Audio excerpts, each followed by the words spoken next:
Since you couldn't give us an heir, take this wedding gift instead, my father-in-law declared triumphantly. When I opened the box, divorce papers stared back at me. I looked at my husband, but he turned away. Then, my mother-in-law introduced a 25-year-old woman as his new wife. Quietly and secretly, I signed the papers. At that moment, my best friend pulled an envelope out of her purse. My father-in-law turned white as a sheet when he read what was inside. "We have such a wonderful surprise for you, Catherine," Charlotte announced, as dessert was being served at our anniversary dinner. The timing seemed intentional, meant to catch me off guard while I was relaxed and surrounded by familiar faces. Thomas pushed back his chair and stood up. He drew the attention of every guest at the elegantly set table. The crystal and fine china I had so carefully arranged suddenly felt like props in a play I hadn't auditioned for. But I have to take a step back and explain how I got to this point. That evening, I sat in the dining room, surrounded by family and friends, completely unaware that my world was about to shatter. The morning of our second anniversary had started so promisingly. I woke up before sunrise, my body tingling with excitement. 2 years. Thomas and I had reached our second anniversary, and tonight, we were going to celebrate with everyone who mattered to us. I slipped quietly out of bed so as not to wake my husband and crept barefoot into the kitchen. The house felt different in those early morning hours, filled with possibility and anticipation. No sunlight was streaming through our lace curtains yet, but I could see our wedding photos on the mantel in the soft glow of the streetlights. There we were, frozen in that perfect moment when we promised ourselves to each other forever. Thomas's face beamed with joy as he slid the ring onto my finger. My dress billowed like a cloud of hope and dreams. I touched my wedding ring as I put the coffee on, turning the gold band around my finger the way I always did when I needed reassurance. Over the past 2 years, the metal had grown warm from my skin and molded perfectly to my finger. It felt like a part of me now, as natural as breathing. Thomas appeared in the kitchen doorway just as I was plating his favorite breakfast. Blueberry pancakes with real maple syrup, crispy turkey bacon exactly how he liked it, and fresh squeezed orange juice I'd made myself the night before. The kitchen smelled like comfort, filled with the scents of butter, vanilla, and freshly ground coffee. "Happy anniversary," I said softly, expecting him to come over and kiss me like he did on our first anniversary. Instead, he paused in the doorway. His expression was unreadable. "Yeah," he replied, "just 2 years." Something in his tone made me look up from the pancakes, but he had already turned his attention to the morning paper. The familiar rustle of the pages filled the space between us, creating a barrier I didn't understand. Thomas was always quiet in the morning, but this silence felt different, heavier, more deliberate. I brushed off my unease as anniversary jitters. Men handle celebrations differently than women, I told myself. While excitement bubbled up inside me like champagne, he was probably feeling the weight of expectation, the pressure to make the evening perfect for our families. The afternoon found me at the home of Thomas's parents, Richard and Charlotte, where I was transforming their elegant dining room into the perfect setting for our celebration. Charlotte guided my efforts with her usual mix of criticism disguised as helpful suggestions. But today, her energy was different. She seemed to be vibrating with excitement as we arranged flowers and polished the silver. "You seem especially happy today," I remarked, carefully placing roses into the crystal vase that had been their wedding gift to us. "Oh, Catherine," Charlotte replied, her smile wider than I'd ever seen it. "Tonight is going to be so special. A real relief. Truly, we've been waiting for this moment for a long time." Richard nodded from his leather armchair, watching our preparations with the satisfaction of a general inspecting his troops before battle. 2 years is enough time to evaluate a marriage," he said. His voice had that authoritative tone he used when making family decisions. "Tonight, we celebrate necessary choices." Their words felt warm and inviting, as if they were finally fully welcoming me into their inner circle. I had fought so hard for this recognition, enduring countless family dinners where subtle criticisms were delivered with surgical precision, every holiday where I smiled through pointed questions about grandchildren, every social event where I felt like I was auditioning for a role I had already earned by marriage. Under our combined efforts, the dining room transformed into a showroom worthy of the celebration I thought we were creating. Fresh flowers filled every surface with the scent of roses and baby's breath. Crystal glasses caught the afternoon light, dancing tiny rainbows across the flawless white tablecloth. The fine china, each piece worth more than most families spent on groceries in a month, glinted under the chandelier I had spent an hour polishing to perfection. When the guests arrived that evening, I felt the familiar pride that comes with successfully hosting a party. Our friends and extended family filled the house with laughter and conversation. Everything was going exactly according to plan. But as the evening wore on, I noticed strange undercurrents. The guests' congratulations felt hollow. Their hugs lasted a moment too long, as if they were saying goodbye instead of celebrating. Conversations died down when I approached, and meaningful looks were exchanged when people thought I wasn't noticing. My Aunt Patricia pulled me aside during cocktails. Her weathered hands gripped mine with unusual intensity. "Catherine, sweetheart, are you all right? You look quite pale tonight." "Just excited," I replied, though her question suddenly made me feel uneasy. "Anniversary nerves, I guess." She studied my face with the piercing gaze she'd perfected during her long career as a high school principal. "If you ever need anything, Catherine, truly anything, you can call me." Her words had an undertone I couldn't decipher, as if she were offering help for problems I didn't even know I had. Before I could ask what she meant, Thomas appeared at my side with a forced smile and led me away to greet other guests. During the cocktail hour, Thomas kept a careful distance from me. He avoided the casual touches and shared glances that usually characterized our public interactions. When guests asked about our marriage or future plans, he gave vague answers and quickly steered the conversation to safer topics. His behavior reminded me of someone bracing themselves for an unpleasant but necessary task. Dinner proceeded with the formal elegance Charlotte demanded. Course, after carefully planned course, was served to the guests. I should have been enjoying it, basking in the successful result of weeks of planning. Instead, I studied the faces around the table, searching for clues to the strange undercurrents I felt but couldn't name. Everyone seemed to be playing a part, as if they were following a script I had never seen. When dessert was served, Charlotte rose from her chair, as if to make an important announcement. The chocolate mousse I had specially ordered sat untouched in front of me as my stomach tightened with sudden dread. "We have such a wonderful surprise for you, Catherine," she said, and I realized that everything that was about to happen had been carefully orchestrated for this exact moment. The timing, the setting, the audience of people I loved and trusted the most. All of it was designed to maximize the impact of the surprise that awaited me. Richard pushed his chair back and called for the attention of everyone at the table. In that moment, surrounded by crystal and fine china and flowers I had arranged with such care, I finally understood that I wasn't the host of this celebration. I was its target. The applause died down as Richard sat back in his chair, but the tension in the room remained like a thick fog. I forced a smile. My hands shook slightly as I reached for my water glass. Something fundamental had shifted during his speech, even if I couldn't yet see what it was. The faces around our dining table wore expressions I couldn't quite read. Anticipation mixed with something that looked uncomfortably like pity. But this moment of unease wasn't the first warning that something was wrong in my marriage. The signs had been piling up for weeks, like hairline cracks in a foundation that I had chosen to ignore rather than investigate. 3 weeks earlier, I was sorting our documents for the tax return when I found the first proof that my perfect marriage was built on lies.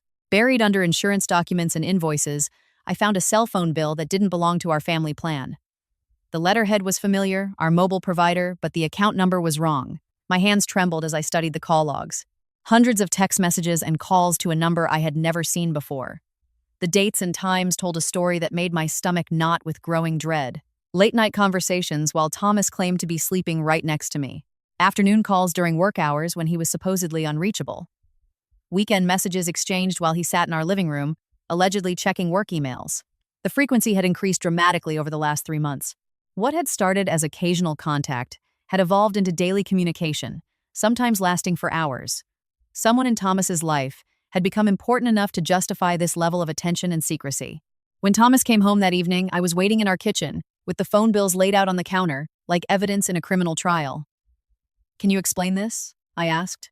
My voice was calmer than I felt. Thomas's face went through a series of rapid transformations: confusion, realization, guilt, and finally, defensive anger. "You went through my private papers? They were mixed in with our joint tax documents," I replied. "I wasn't snooping, I was just sorting." "This is work-related," he said, but his voice lacked conviction. "My boss requires a separate line for certain projects. Confidentiality. Your boss requires you to send messages at midnight?" Thomas's jaw tightened. "You're being paranoid, Catherine. Exactly this suspicious behavior is why our marriage is having problems." The accusation hit me like a blow. Our marriage was having problems. That was news to me, but apparently not to him. "What problems, Thomas? I don't understand what's going on here. It always has to be all about you, doesn't it?" His voice rose with a frustration that had apparently been building for months. "You question everything I do, every place I go, everyone I talk to. It's suffocating." He grabbed his keys from the counter and headed for the door. "I need some air. I need space." I don't need to be interrogated in my own home. The front door slammed with a sense of finality, leaving me alone with the phone bill and the devastating realization that my husband was guarding secrets that required professional-level deception to maintain. 2 days later, an encounter at the supermarket added another piece to the puzzle I was slowly putting together. I was picking out vegetables for dinner when I noticed a young woman staring at me with an uncomfortable intensity. She was beautiful in an effortless way that immediately made me feel self-conscious. "You must be Catherine," she said, approaching me with visible nerves. "Excuse me? Do we know each other?" "I'm Julia," she replied. Her hands were shaking slightly. "I work with Thomas. He mentions you sometimes." Thomas rarely talked about his colleagues with me, and he had definitely never mentioned anyone named Julia. Her nervousness seemed excessive for a casual run-in at the grocery store. She kept looking around as if she expected someone to catch us talking. "He told me about your anniversary party," Julia continued. "It sounds like it's going to be very lovely. I found that especially strange." Thomas had been hesitant to talk about our celebration, claiming he preferred private moments over public displays. Why would he share details with a colleague he'd never mentioned? "How thoughtful of him to talk about our marriage at work," I said cautiously, studying her face for clues she wasn't giving me. Julia's smile faltered. "Oh, he doesn't really talk about your marriage. He talks about other things, personal things." She paused, as if she had said too much. "I should go. It was nice to meet you, Catherine."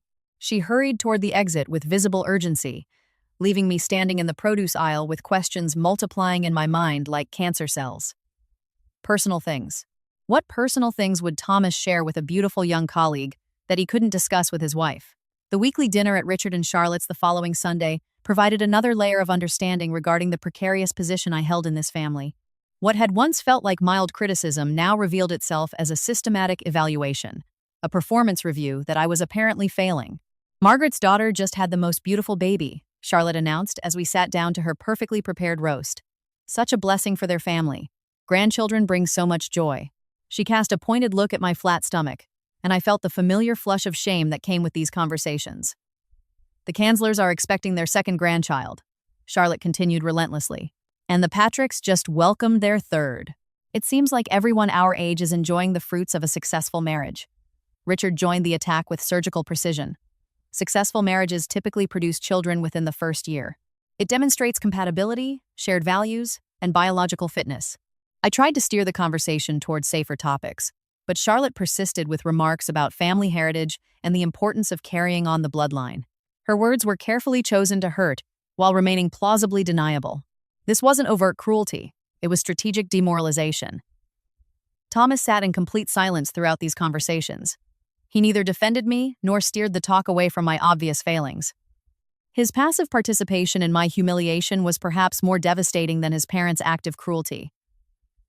I excused myself to go to the bathroom. There, I pressed my back against the door and cried silently while their voices continued in the dining room. Through the thin walls, I could hear them discussing my inadequacies, as if I were a defective appliance they were considering replacing. 2 years should have been enough time, Richard said.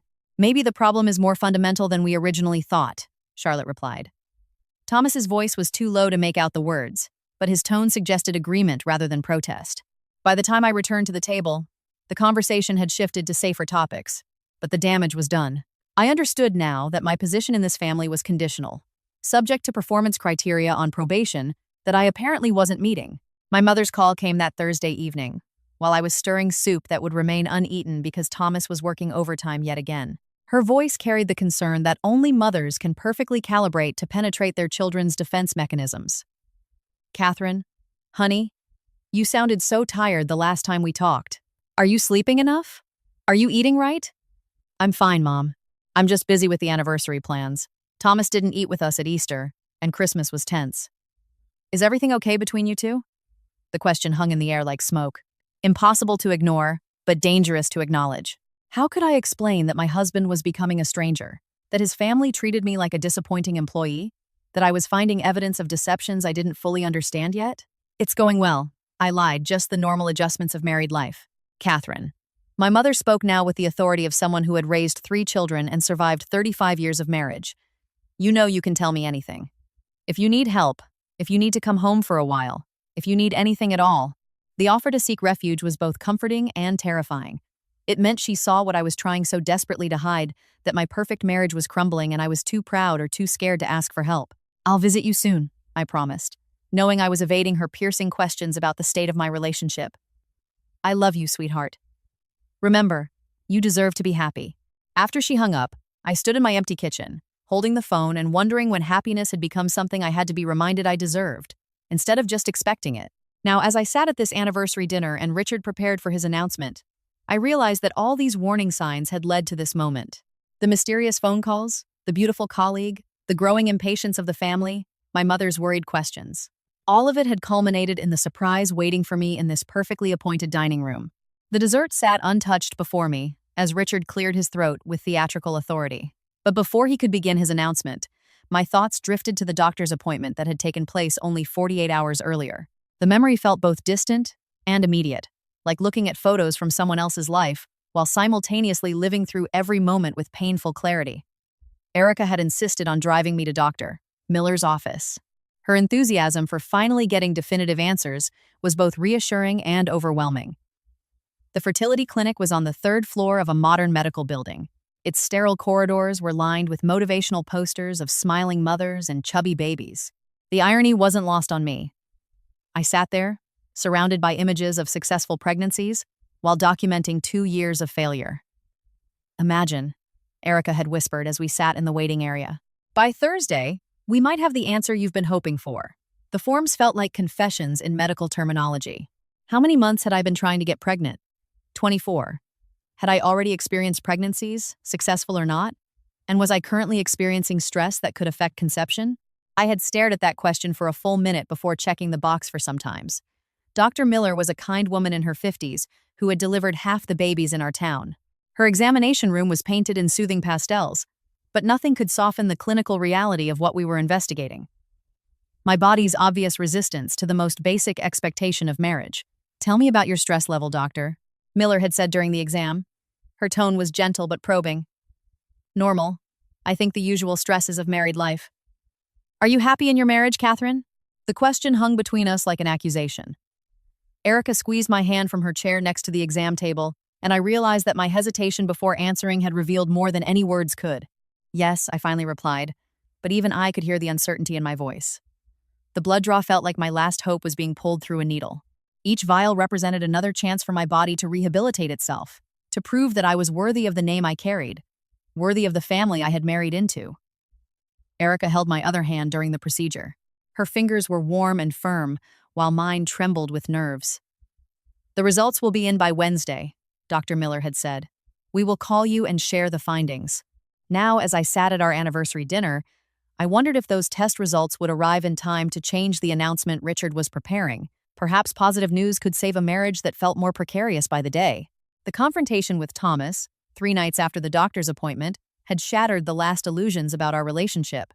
I had approached him in our bedroom as he was getting ready for bed, armed with brochures about fertility treatments and a desperate hope that a medical intervention could bridge the growing gap between us. "Thomas, I've been thinking about what Dr. Miller said. There are still options we haven't explored yet. Treatments that could help us get pregnant." His response was immediate and devastating in its coldness. "Maybe we aren't meant to have children together, Catherine. Maybe our bodies are telling us something we should listen to." The words hit me like blows. "What are you trying to say?" "I'm saying that maybe this marriage was a mistake from the beginning. Maybe we've been trying to force something that was never meant to work." I stared at this stranger who wore my husband's face but spoke with the voice of someone who had already emotionally checked out of our relationship. "Is there someone else, Thomas?" His silence spread between us like a guilty spell. When he finally spoke, his voice was flat and final. "I think I should sleep in the guest room tonight. We both need some space to think about what we really want." That night marked the beginning of a new phase in our marriage, one where we shared a house as strangers, maintaining appearances while privately acknowledging that something fundamental was irreparably broken. The discovery of Richard and Charlotte's true feelings about me came during a routine family gathering the following Sunday. I had volunteered to help Charlotte serve dessert, a gesture that had once felt like childlike devotion, but now felt more like desperate performance art. The pantry where Charlotte kept her fine china was right next to the dining room, separated by a thin wall that couldn't muffle the conversation. I was reaching for the crystal cake plates when I heard my name spoken with blatant contempt. "Catherine has proven herself incapable of fulfilling the most basic requirement of marriage," Charlotte said to Richard. 2 years without even a miscarriage to show for it. At her age, if it were going to happen naturally, it would have happened by now. The girl is defective, Richard replied, with the casual cruelty of someone talking about damaged goods. Thomas deserves better. A wife who can actually bear children instead of making excuses. My hands froze on the serving dishes. As their conversation continued with increasing malice, they discussed my appearance, my personality, and my worthiness as a family member, with the cold analysis of judges delivering a verdict. Every word chipped away another piece of my self-esteem, leaving me hollow and trembling in that small, dark room. We need to find Thomas a more suitable wife, Charlotte concluded. Someone younger, proven to be fertile, from a better family. When I finally came out of the pantry with the serving dishes, my hands were shaking so hard that the crystal clattered like wind chimes. Charlotte looked up from her place at the dining table, where she was arranging napkins with military precision. "Catherine, you look pale. Are you all right?"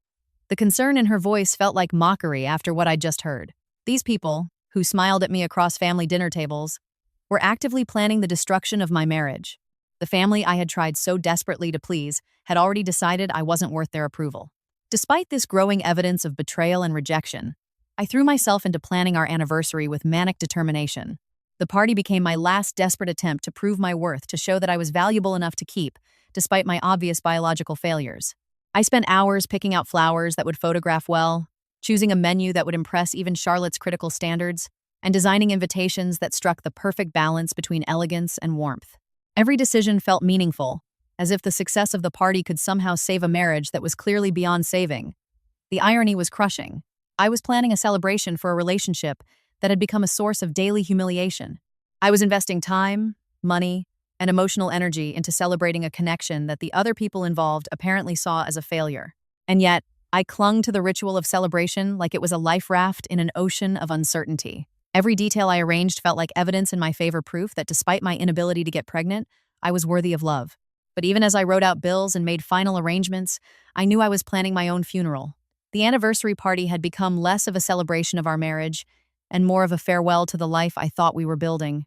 Now, as I prepared for Richard to make his announcement, I realized that all my careful preparations had been for exactly this.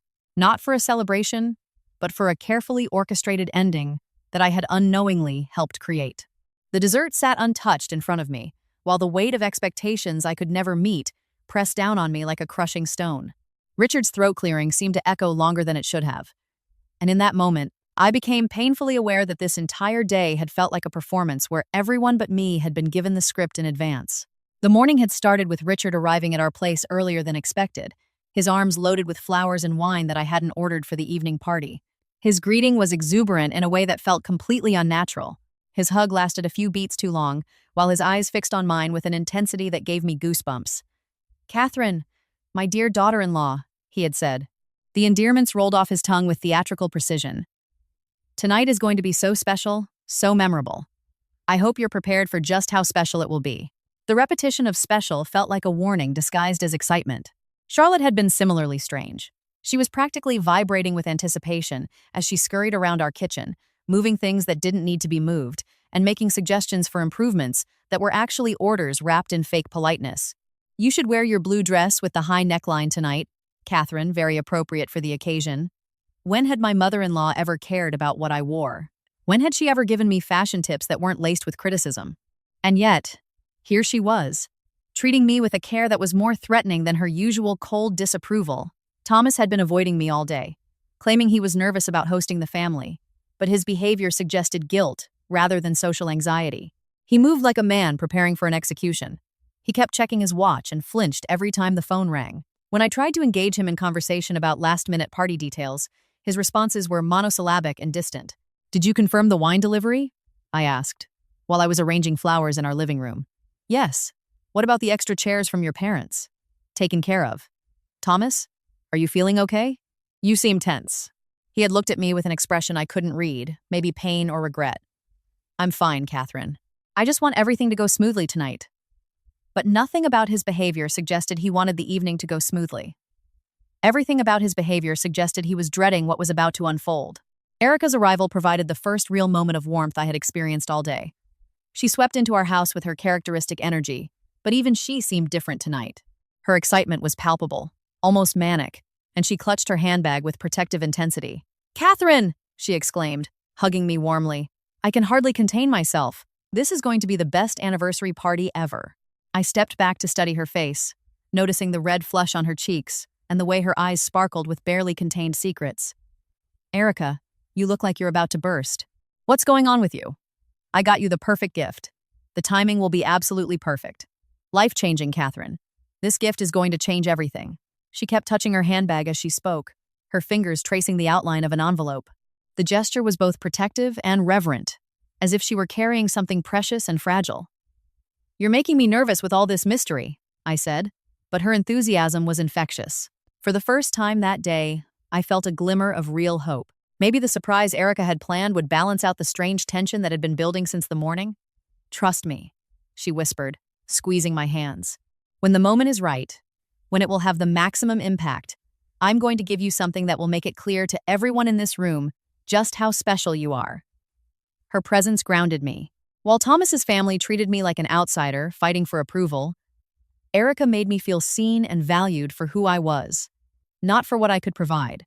As the guests arrived, the social dynamic of the party immediately felt wrong in a way I couldn't quite articulate.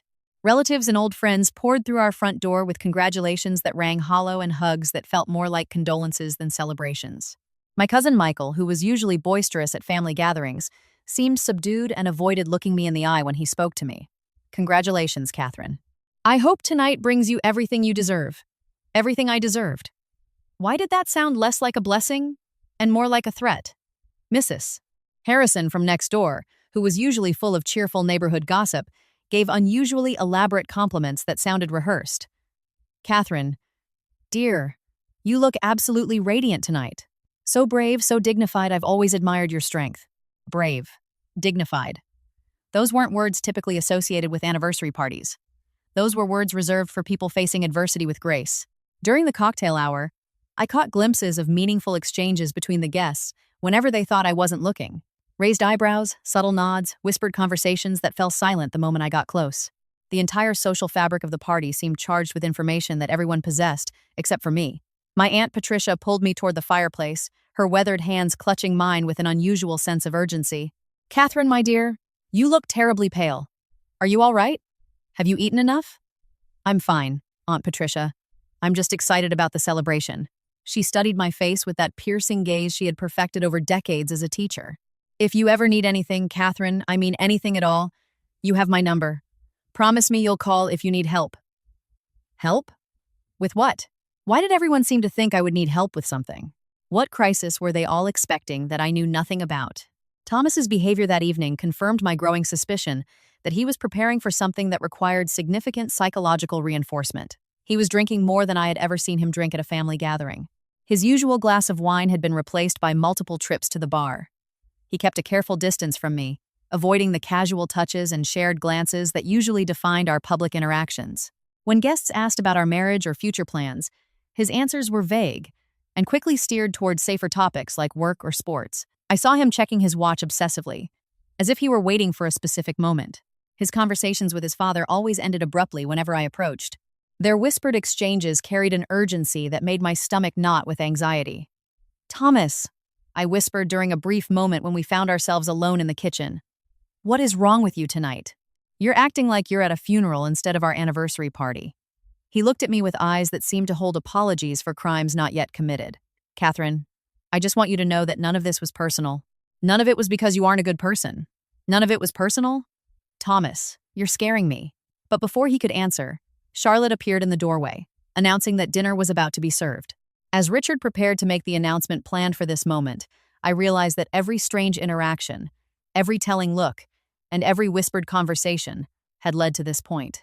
The dessert sat untouched in front of me, while the weight of the impending revelation pressed down like a gathering storm. The storm that had been building all evening finally broke with Richard's next words. Ladies and gentlemen, family and friends, he began, his voice carrying the practiced authority of someone delivering a final verdict. We haven't just gathered tonight to celebrate Catherine and Thomas's second anniversary, but also to discuss some very important family matters. A shiver ran down my spine as the room went completely silent. Even the soft classical music playing in the background seemed to fade away, leaving only the sound of my own heart thundering in my ears. Richard reached into his jacket pocket with theatrical precision and pulled out an envelope that looked official and ominous in the candlelight. He held it up high enough for everyone to see, like a prosecutor presenting evidence to a jury. A marriage, he continued, his gaze fixing on me with uncomfortable intensity, is an institution with certain purposes. When those purposes are not met after a reasonable amount of time, difficult decisions must be made for the good of everyone involved. My mouth went dry. The dessert fork trembled in my hand until I set it down on the fine china plate with a soft clink that seemed to echo through the silent room. "Catherine, my dear," Richard said, and his use of the endearment felt like a blade wrapped in silk. "You have been part of our family for exactly 2 years. That is sufficient time to evaluate the success of this union and to make the necessary adjustments for the future." Thomas stood frozen next to his father's chair. His face was as pale as parchment. His eyes were fixed on an invisible point behind my shoulder. He looked like a man standing before a firing squad, except he wasn't the one about to be executed. "Since you were unable to provide us with an heir," Richard continued, his voice growing stronger with every word, "take this anniversary gift instead." The envelope appeared in front of me, held by Richard's steady hand. Around the table, I could hear a sharp intake of breath from some guests, while others leaned forward with the macabre fascination of spectators at a public execution. My hands shook as I took the envelope. The paper felt expensive, firm, and heavy, with a significance I was only beginning to grasp. The return address was embossed with the logo of a law firm I didn't recognize. "Open it, Catherine," Charlotte urged from the other side of the table. Her voice was bright, filled with excitement she could hardly hide. "We're all so anxious to see your reaction." The envelope seemed to grow heavier in my trembling hands. Part of me wanted to set it down unopened, to preserve the illusion that my life wasn't about to change irrevocably. But 45 pairs of eyes were staring at me, waiting for my reaction to whatever was inside. I tore the seal with fingers that felt detached from my body. The legal documents inside were firm and formal. The official letterhead made everything feel horribly real. "Petition for divorce," I read aloud, my voice barely more than a whisper. The formal legal language couldn't hide the brutal reality of what I was holding. Thomas had met with lawyers. He had filed the papers. He had planned my abandonment with the same methodical precision other couples use to plan vacations. The room began to spin as I processed the terminology that reduced our marriage to a contractual arrangement being terminated due to irreconcilable differences, resulting from the defendant's failure to conceive children within a reasonable time frame. "Thomas?" I looked up at my husband, desperate for a sign that this was some elaborate, cruel joke, that he would step forward and explain it was all a misunderstanding. Instead, he remained frozen next to his father's chair. His silence spoke louder than any confession ever could. The man I had shared a bed with for 2 years, the man for whom I had prepared breakfast just this morning, couldn't even look me in the eye as I held the legal documents of his betrayal. "There's more, Catherine," Charlotte announced with the enthusiasm of someone revealing the second act of an entertaining play. "We would like to introduce you to someone very special." A young woman stepped out from near the dining room entrance where she had been standing. I recognized her immediately. Julia from the supermarket, the nervous colleague who had known about our anniversary party. But tonight, she wasn't nervous. Tonight, she wore a blue silk dress that perfectly complemented her complexion. Her hair was professionally styled. "Catherine," Charlotte continued with ill-concealed joy, "I would like to introduce you to Julia, Thomas's fiancée. They plan to marry as soon as the divorce is finalized." The words hit me like physical blows. Fiancé. They were already engaged while I was still legally married to him. The betrayal had layers I was only beginning to understand. I looked at Julia more closely now, noticing details I had missed during our encounter at the store.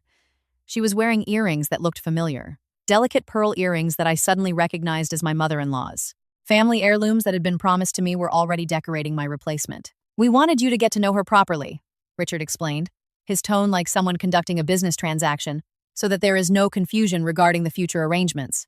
Julia comes from an excellent family and has already proven she can get pregnant. Proven she can get pregnant." Those words echoed in my head as I stared at this young woman, who was apparently superior to me in the only way that mattered to this family. She wasn't just Thomas's mistress. She was his upgrade, carefully selected and evaluated for her reproductive potential. "The papers only need your signature now, Catherine," Thomas said at last. His voice was strained. "I've already signed them. We can make it easy for everyone." Easy for everyone. As if there were an easy way to dissolve your own marriage in front of an audience of family and friends. As if there were a way to find out that your own husband had planned your replacement while you were arranging flowers for your own anniversary party. I looked back at the divorce papers, at the line marked with a yellow sticky note where my signature was required. The pen Richard offered me felt infinitely heavy. burdened with the finality of what I was expected to do. Around the table, the guests shifted in their chairs with the uneasy energy of people witnessing something they knew was wrong, but were powerless to stop. Some avoided all eye contact, while others watched with the fascination of spectators at a particularly dramatic theater performance. "Catherine!" Erica's voice rang out. I looked up and saw my best friend standing near the living room entrance. Her face was white with shock and rage. "Don't sign anything. Not yet." But I was no longer able to think clearly. The humiliation was complete. The betrayal absolute. These people who pretended to care about me had systematically orchestrated my destruction, and they were doing it in front of everyone I knew. Through tears that blurred the legal documents before my eyes, I signed my name on the designated line. The pen scratched across the paper with finality. Every letter of my signature sealed my fate, ending my marriage in the most public, humiliating way possible. The room erupted in relieved cheers and congratulations for Thomas, as if my pain were the price of admission for their celebration. The cheering and congratulations died down instantly as Erica stepped forward. Her face transformed from shock into something much more dangerous. Cold, calculated fury. The earlier excitement I had noticed in her was still there, but now I understood its true nature. She hadn't been excited to celebrate my marriage. She had been excited about what she was carrying in that envelope, and witnessing my public humiliation had just given her the perfect moment to use it. "Since we're exchanging gifts," Erica announced, her voice cutting through the celebration with surgical precision, "do I get one too?" The energy in the room shifted instantly. Guests who had just been toasting Thomas and Julia now turned to Erica with expressions ranging from curiosity to concern. Richard, still basking in the afterglow of his successful staging of my humiliation, looked annoyed at this unexpected interruption. "Erica, dear," Charlotte began. Her tone had that condescending sweetness she reserved for people she considered beneath her attention. "How lovely that you want to join in, but I think we've had enough excitement for one evening." "Oh, I strongly disagree," Erica replied. Her smile was sharp as a blade. "I think this evening is just getting started." With deliberate slowness, she reached into her handbag and pulled out the envelope she had guarded all night. But instead of handing it to me as I had expected, she went straight to Richard at the end of the table. The symbolism was lost on no one. She was challenging the head of the family directly, meeting power with power. "This envelope contains information that I believe will interest you very much," Erica said, holding the document just out of Richard's reach. "Information about your daughter-in-law that might have influenced your decision-making tonight, had you bothered to gather all the facts before proceeding with this performance." Richard's confidence wavered for the first time that evening. "Young lady, I don't know what game you're playing," he began. "No game," Erica interrupted. Her voice grew stronger with every word. "Only the truth. Something that seems to be in short supply in this family." She placed the envelope deliberately on the table in front of Richard. "Open it." The room collectively held its breath as Richard reached for the envelope. His earlier theatrical confidence began to crumble, replaced by the first signs of uncertainty. He tore open the seal and pulled out the single sheet of paper inside. I saw his face as he read, witnessing a transformation that was both terrifying and satisfying.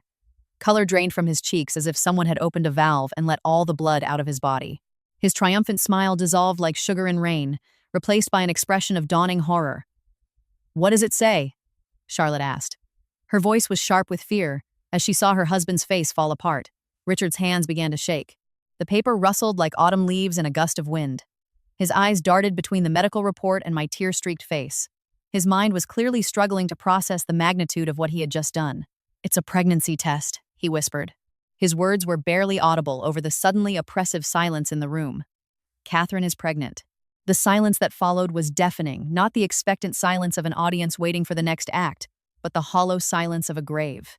Guests who had been celebrating just moments ago now stared in shock and growing horror as the implications of the evening's events sank in. "Positive," Erica clarified, her voice carrying clearly through the stunned silence. "Confirmed by blood test 48 hours ago. Catherine is carrying your grandchild, Richard, the heir you claimed she could never provide." I found my voice, drawing strength from a deep place inside that I hadn't known existed. Through my tears and grief, I gathered every remaining ounce of dignity and spoke with a clarity that surprised even me. "Congratulations," I said, looking Richard directly in the eyes that no longer held submission or the desperate desire for his approval. "You just threw away your grandchild." The power shift in the room was instant and total. Richard, who had led the evening with such authoritarian confidence, now looked like a man facing his own execution. The signed divorce papers, which moments ago had represented his victory, now became evidence of his devastating miscalculation. "Catherine," he stammered, his voice breaking. "Catherine, we didn't know. We had no idea. Surely we can. What can we do?" I asked. My voice grew stronger with every word. "Can we undo the papers I just signed in front of 45 witnesses? Can we pretend this night never happened? Can we take back the humiliation you staged for your own entertainment?" Thomas finally found his voice. He stepped forward with his hands outstretched, a gesture that was both pleading and pathetic. "Catherine, please, we can work this out.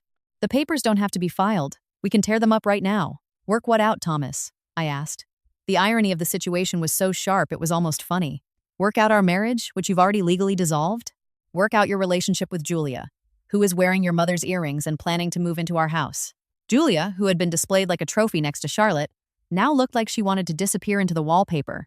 The triumph she had worn so confidently was gone, replaced by the uncomfortable realization that she had participated in the destruction of a pregnant woman's marriage. "This is all a misunderstanding," Charlotte interjected, her voice rising in a desperate tone. "An unfortunate timing problem. We can fix this. We can." "What can you do?" Erica interrupted, her anger fully unleashed. "Can you undo the legal documents? Can you erase the public humiliation? Can you magically turn this celebration back into what Catherine thought it was?" Richard was now openly pleading. His former arrogance completely vanished. "Catherine, please, you have to understand," we thought. "We thought we were doing what was best for everyone." "You thought," I said simply. "You thought wrong. You thought you could discard me like defective merchandise and replace me with a newer model. You thought you could stage my humiliation for your entertainment. You thought you could destroy my life without consequences." The legal reality of the signed documents sank into the room. Even if I wanted to forgive this betrayal, even if I wanted to try to reconcile, the divorce papers created a legal barrier that couldn't simply be wished away. The wheels of dissolution were already in motion, set in stone by signatures and witnesses. "The papers are signed," I continued, my voice steady despite the tears still streaming down my face. "The marriage is over, and your grandchild will never know the family that threw him away before he was even born." The celebration that had begun with such cruel joy was now a funeral service, mourning the death of relationships and possibilities that could never be revived. The silence that followed my declaration stretched like a tight wire, ready to snap. Around the dining table, 45 faces stared at me, with expressions ranging from shock to pity to a dawning understanding of what they had just witnessed. But I was tired of being the target of their stares, tired of being the victim of their entertainment. Erica appeared at my side as if summoned by an invisible signal. Her arms slid through mine with protective determination. "Come on," she whispered, her voice gentle but firm. "We're going." "Catherine, please," Thomas cried out as I pushed back my chair, its legs scraping across the wooden floor with a sound that seemed to echo through the sudden chaos. "We can fix this. We can make this right." I turned to him one last time. This man who had shared my bed and my dreams and my morning coffee ritual, his face was pale with panic, his hands reaching for me, a gesture that came 2 years too late. "Fix what, Thomas?" I asked. My voice was steady, despite the tears that kept flowing. "Fix the legal documents that I signed in front of everyone we know? Fix the humiliation you staged? Fix the fact that you replaced me before you even broke up with me?" He had no answer for that. None of them did. Richard stumbled to his feet, his chair tipping backward in his haste. "Catherine, you have to understand. We made a mistake, a terrible mistake, but we can correct this. The papers don't have to be filed. We can tear them up right now." "And then what?" I asked, my voice growing stronger with every word. "Pretend this evening never happened? Pretend you didn't just publicly humiliate me for our family and friends' entertainment? Pretend Julia isn't standing right there, wearing my mother's jewelry and planning to move into my house?" Charlotte stepped forward, her face flushed with desperation. "Catherine, sweetheart, you have to be reasonable. Families have misunderstandings. This can all be cleared up. Think of the baby. Think of what's best for your child." The audacity of her words froze me in place. "What is best for my child," I repeated slowly, "is never knowing the family that threw him away before he was even born." With Erica's reassuring presence at my side, I walked toward the dining room entrance, leaving behind the crystal, the fine china, and the carefully arranged flowers that had once represented my hopes for recognition and belonging. My steps were deliberate and measured.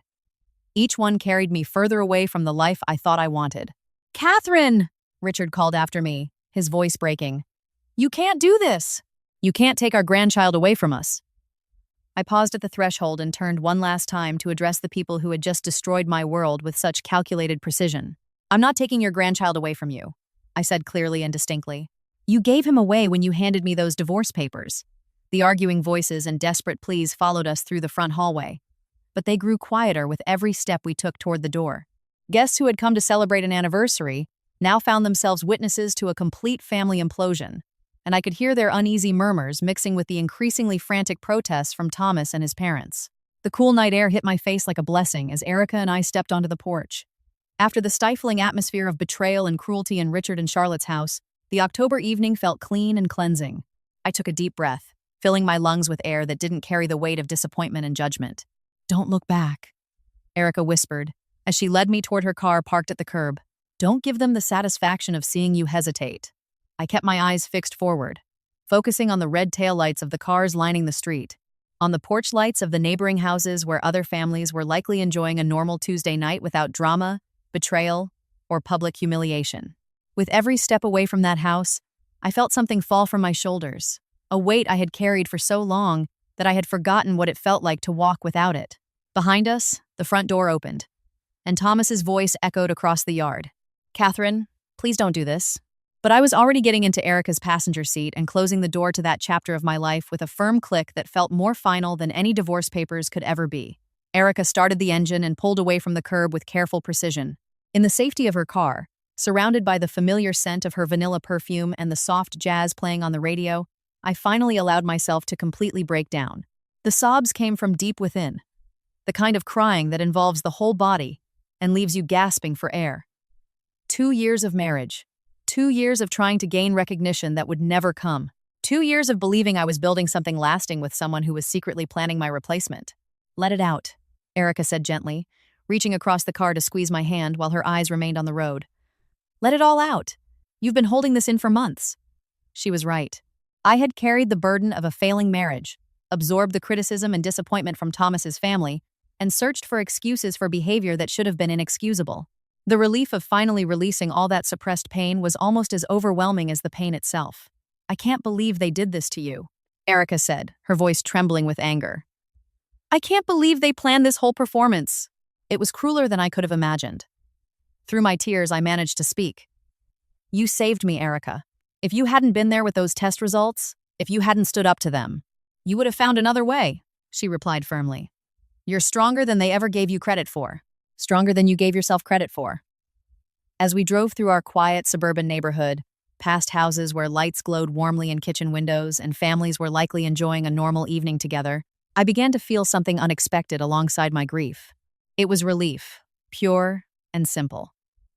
The marriage that had slowly suffocated me was over. The constant pressure to earn approval from people who would never accept me was gone. The pretense of building something beautiful could finally be dropped. Where do you want to go? Erica asked as we approached the intersection that would lead to either my house or hers. Home, I said without hesitation. I want to go home. The house Thomas and I had shared looked different as Erica pulled into the driveway. The porch light I had left on cast familiar shadows across the front yard. But something fundamental had shifted. This was no longer the house I shared with my husband. This was simply my house, the place where I would raise my child and build whatever came next. Erica helped me carry my travel bag inside. Her presence filled the silence that had once felt oppressive, but now felt peaceful. As I moved through the rooms containing 2 years of memories with Thomas, I realized it no longer felt like a shrine to a failed marriage. It felt like the beginning of something entirely new. I should call my mother, I said, sinking onto the couch where Thomas and I used to watch TV in the evenings. The familiar furniture looked different now, transformed by the knowledge that I would be the only adult making decisions about what happened within these walls. Erica nodded and squeezed my shoulder before heading into the kitchen. I'll make us some tea while you talk to her. Take your time. Despite the late hour, my mother picked up on the second ring. Her voice was instantly alert with maternal concern. Catherine, honey, it's almost midnight. Is everything okay? The question opened a floodgate of words that had been waiting to pour out. I told her everything. The mysterious phone bills, the encounter at the supermarket with Julia, the cruel remarks at family dinners, and finally, the devastating anniversary party that ended in chaos with divorce papers and pregnancy test results. Oh, my dear child, my mother whispered when I finished. Her voice was thick with emotion. I knew something was wrong. I could hear it in your voice during our last few conversations, but I never could have imagined they would treat you with such calculated cruelty. Her validation of my experience felt like medicine for wounds I hadn't known how to treat. Mom, I'm pregnant. The baby they said I could never give them is growing inside me now. The joy in her voice was instant and uncomplicated. Catherine, that is wonderful news. You're going to be a great mother. This child is so lucky to have you. Her enthusiasm stood in sharp contrast to the conditional acceptance I had grown used to with Thomas's family. My mother's love for her future grandchild required no performance reviews or biological proof of worthiness. It simply existed pure and unconditional. I want to stay with you for a while, she continued, to help you settle in and get ready for the baby. You shouldn't have to go through this alone. For the first time in months, I felt genuine excitement about the future. I'd love that, Mom. I really would. The months following my mother's arrival were unlike anything I had experienced during my marriage. Freed from the constant stress of earning approval that would never come, my body responded to the pregnancy with remarkable resilience. Doctor Miller noticed at every appointment how much healthier and more relaxed I looked. Whatever changes you've made in your life, she said at my 5-month checkup, they're working wonderfully. Your blood pressure is perfect. Your weight gain is right on track. And honestly, you just look radiant. The pregnancy became a celebration instead of a source of anxiety. Erica organized a baby shower that filled my living room with true friends who offered unconditional support. My mother painted the nursery in soft yellows and greens, creating a sanctuary that felt warm and inviting, rather than pressured by expectations to produce the next generation of a specific bloodline. When Thomas tried to contact me through various channels during those months, my lawyer made it clear that the divorce proceedings would continue as planned, and that he had no legal claim to be involved in my pregnancy. The signed papers from Ku's devastating evening had created an impenetrable barrier, protecting both me and my child from further interference. Labor began on a Tuesday morning in late spring, nearly 8 months after the anniversary party that had changed everything. Erica and my mother stood by my hospital bed, offering encouragement and support with every contraction. The delivery room was filled with love and anticipation, but it was love given freely, rather than love tied to performance or biological success. When my son finally arrived, healthy, beautiful, and perfect, I felt a sense of completeness that had never existed during my marriage. Holding him for the first time, I understood what unconditional love felt like. Not the desperate struggle for approval that had defined my relationship with Thomas's family, but the simple, pure acceptance of another human being exactly as they were. He's beautiful, Erica whispered. Tears streamed down her face as she looked at the baby, whom I had named David Eric Kroll. Absolutely perfect. The middle name honored the friendship that had saved me in my darkest hour. David would always carry a reminder of what true loyalty looked like. David would grow up knowing that the most important relationships in life were chosen, not assigned by biology or marriage certificates. The hospital room filled with flowers and gifts from people who celebrated his arrival without reservation. Friends from my mother's church, Erica's colleagues, neighbors who had seen my marriage crumble and wanted to support my fresh start. None of them questioned his worth based on bloodlines or family heritage. They simply welcomed a new life into the world with joy. Thomas and his family made no attempt to contact me after David's birth, apparently understanding that the bridge between us was permanently burned. The legal documents that once represented my humiliation now served as protection, ensuring my son would never be subjected to the conditional love and constant judgment that had made my own life with them so miserable. As David grew from an infant to a toddler, our little house became a sanctuary of laughter, chaos, and unconditional acceptance. Erica served as his honorary aunt, spoiling him with attention and gifts while helping me navigate the challenges of single motherhood. My mother extended her visit indefinitely, claiming she had never been happier than while helping her grandson grow up.